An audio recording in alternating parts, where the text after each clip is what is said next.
नमस्कार दोस्तों, आज हम बात करेंगे पैसे के बारे में, जिसकी शुरुआत हुई वस्तु विनिमय यानी कि बार्टर सिस्टम, और आज हम पहुंचे हैं बिटकॉइन तक। तो फिर आइए चलते हैं इस यात्रा पर। आज से हजारों साल पहले लोगों को एक करेंसी की जरूरत तब महसूस हुई जब उन्हें एक चीज के बदले में दूसरी चीज चाहिए होती थी, जैसे कि अनाज, पशुधन, हीरे मोती, कीमती धातुएं आदि।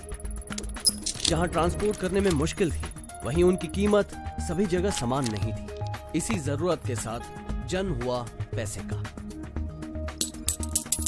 पैसा। तो फिर चलिए बात करते हैं कि पैसा यानी मनी क्या है। पैसा एक टोकन है जो बिना किसी वैल्यू का होकर भी एक वैल्यू का सिंबल है। इस सिंबल के बदले में हम कोई भी सर्विस या प्रोडक्ट खरीद सकते हैं। हमारी पूरी जिंदगी, सारी दुनिया इसी पैसे के सहारे चलती है।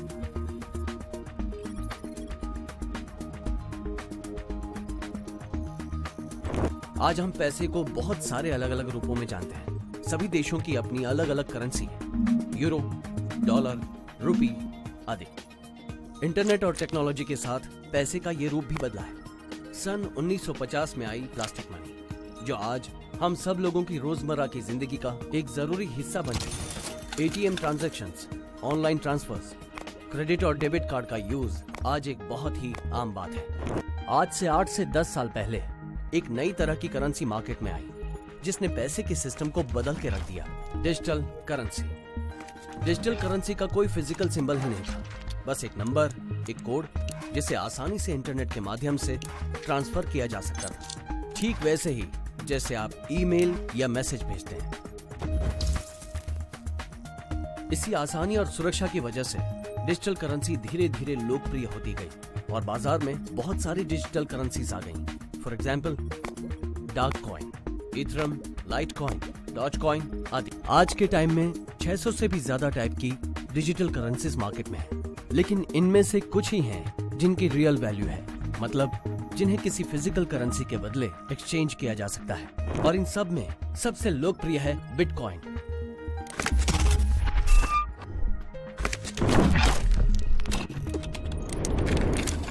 तो फिर 210 नेशनल करेंसीज और 600 डिजिटल करेंसीज और बिटकॉइन में क्या अंतर है?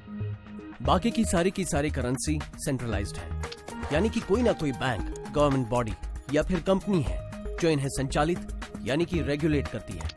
मतलब आपका सारा पैसा कुछ लोगों के द्वारा रेगुलेट किया जाता है। वहीं बिटकॉइन डिसेंट्रलाइज्ड है। 3 जनवरी 2009 को सातोशी नाकामोटो के उपनाम से किसी अनजान व्यक्ति या संस्थान ने बिटकॉइन का आविष्कार किया। बिटकॉइन किसी कंपनी या व्यक्ति के द्वारा नहीं, बल्कि कंप्यूटर सॉफ्टवेयर में एक मैथमेटिकल कोड यानी कि एल्गोरिदम के द्वारा रेगुलेट होता है। साथ ही बिटकॉइन नंबर्स और टाइम में लिमिटेड है। 2009 में इनके इन्वेंशन से लेकर 2140 तक टोटल 21 मिलियन यानी कि 2 करोड़ 10 लाख बिटकॉइन जनरेट होंगे। हर 4 साल में बिटकॉइन का प्रोडक्शन आधा हो जाता है। जैसे जैसे सप्लाई कम होती जाती है, डिमांड बढ़ती जाती है, बिटकॉइन की वैल्यू भी बढ़ती जाती है। आइए अब समझते हैं कि बिटकॉइंस बनते कैसे हैं और कैसे इनकी वैल्यू बढ़ती जाती है।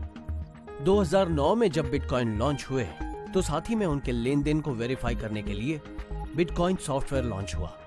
ये software free of cost available था। कुछ लोगों ने सॉफ्टवेयर को डाउनलोड किया। जब भी कोई बिटकॉइन की ट्रांजैक्शन होती तो वेरीफाई होने के लिए इन कंप्यूटर्स पर आती।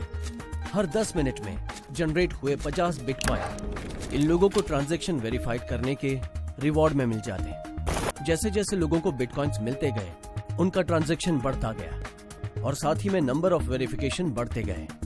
लोगों ने और कंप्यूटर्स लगाने शुरू कर दिए। 2010 में ये ट्रांजैक्शन इतने बढ़ गए कि कंप्यूटर सिस्टम क्रैश हो गए। उस समय यूएस और चाइना की कुछ कंपनीज ने 400 गीगाहर्ट्ज की क्षमता वाले अपने ASIC सर्वर सेटअप किए, जो आज इन ट्रांजैक्शंस को वेरीफाई करते हैं। लगभग 5.5 लाख मशीन्स पर करोड़ों ट्रांजैक्शंस होती हैं और हर ट्रांजैक्शंस पे आज एक बिटकॉइन का कुछ भाग जनरेट होता है। बिटकॉइन आज 48 से ज्यादा देशों में सरकारी मान्यता प्राप्त कर चुका है।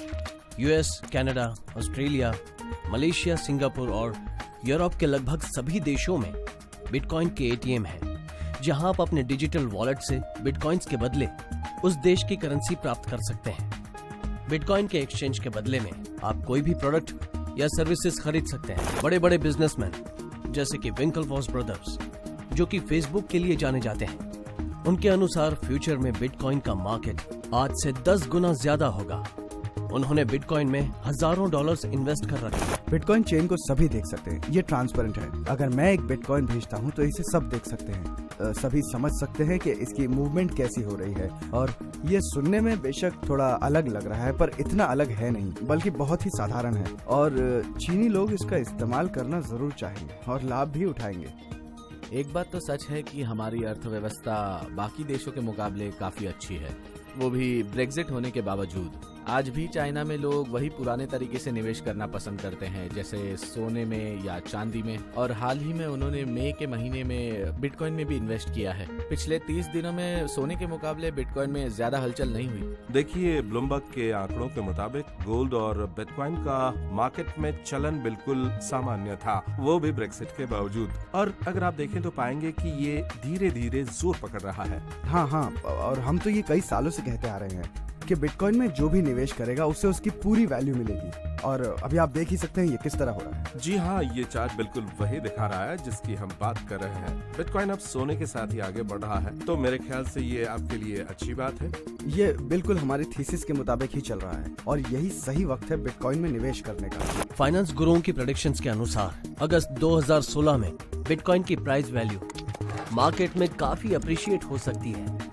बिटकॉइन आय का एक नया स्रोत है और इंडिया जैसी बढ़ती इकोनॉमी के लिए एक बहुत ही लाभदायक निवेश विकल्प है। जब किसी भी करेंसी को लोग अपना लेते हैं, यानी एक करेंसी का ज्यादातर लोग इस्तेमाल करते हैं और उससे चीजों की खरीद फरोख्त करते हैं, तो वो करेंसी चलन में आ जाती है। और इसीलिए जिन देशों में अर्थव्यवस्था कमजोर होती है, तो वहाँ के लोग अपनी संपत्ति का निवेश विदेशी करेंसी में करते हैं बजाय घरेलू करेंसी के। तो इसका मतलब साफ है, यानी कि लोगों को एक ऐसा सिस्टम चाहिए, एक ऐसा सिस्टम जो लेन देन के काम में बहुत ही आसान हो। तो इस वक्त बिटकॉइन एकदम ही नया कॉन्सेप्ट है, जहाँ पर लोग इकट्ठे होते हैं पीयर टू पीयर नेटवर्क के जरिए और इस बात पर सहमत होते हैं कि ये एक ऐसा सिस्टम है जिसके जरिए कारोबार करना बहुत ही फायदेमंद है।